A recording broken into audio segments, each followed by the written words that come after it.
Thank you, Madam Chair. Good morning to all of you. It is such a pleasure to see so many people here today, and I thank you for making us a part of your New Year's Day tradition. I have to admit, frankly, it's felt like an eternity being known as a county board member elect, and I'm thrilled that today we can have the hyphen removed and I can officially get to work. The interim period did have its merits, however, and you all will be heartened to know that from the time Ms. Crystal and I were elected in November, there has been a collective effort to make sure that we are ready to fulfill our obligations literally right here from day one. I'd like to thank Mr. Schwartz and the county staff who have provided briefings to us that have been incredibly instructive in allowing us to see how our departments function as organizations and how they are approaching dealing with current issues and concerns. I have a deep appreciation for the staff of the County Board Office, led by Ms. Hope Halleck, who have just been incredibly generous in making us feel most welcome, but have also efficiently prepared us to participate in the workflow of the County Board Office without hopefully mucking it up. And then there are you, the continuing members of the board, Mr. Weistat, Madam Chair Libby Garvey, and Mr. Jay Fassett, who have each extended us a collegial embrace, providing helpful guidance to smooth over our newness, while fully embracing our new perspectives as useful and meaningful contributions to the board.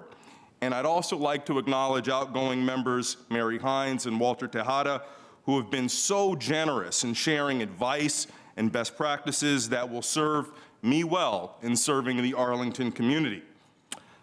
During the year spent campaigning for this office, I was privileged to see neighborhood concerns through the eyes of people who live in them, to understand the perspectives on issues from those who are actively working on them, and to engage with and understand people who are thriving or struggling or who find themselves at any point in between.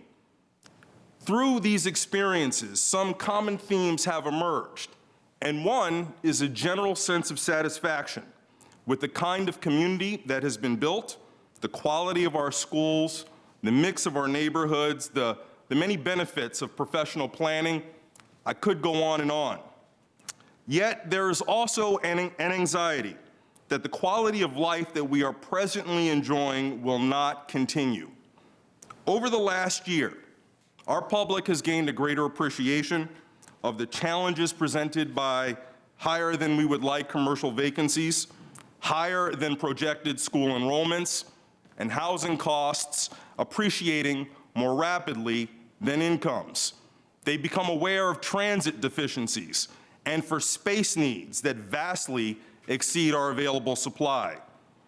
The solution, as I see it, is in this board and this county charting a course towards sustainable growth. And please allow me to unpack that just a bit.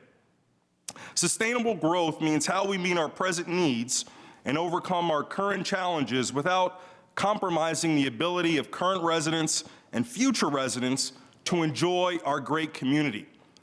How we take care of our present needs without kicking the consequences down the road that must be borne in a most expensive and inefficient way by later boards and later residents in the community.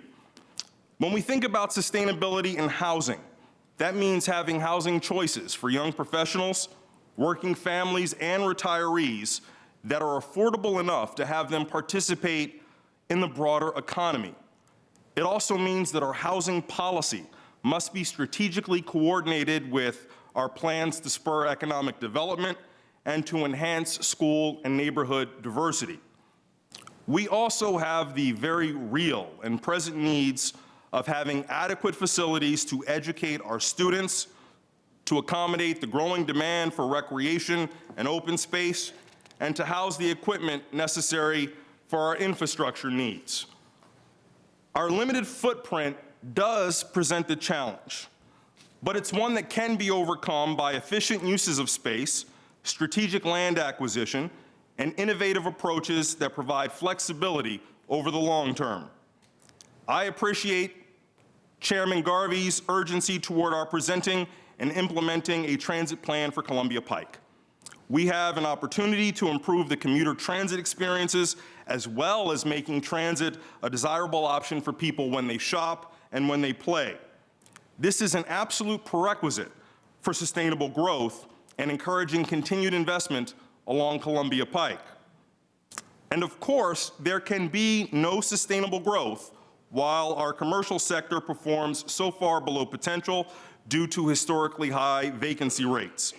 Our staff have produced encouraging results over the past year, and continued work on diversifying our commercial tenant base and facilitating business starts and growth will continue to be a top priority.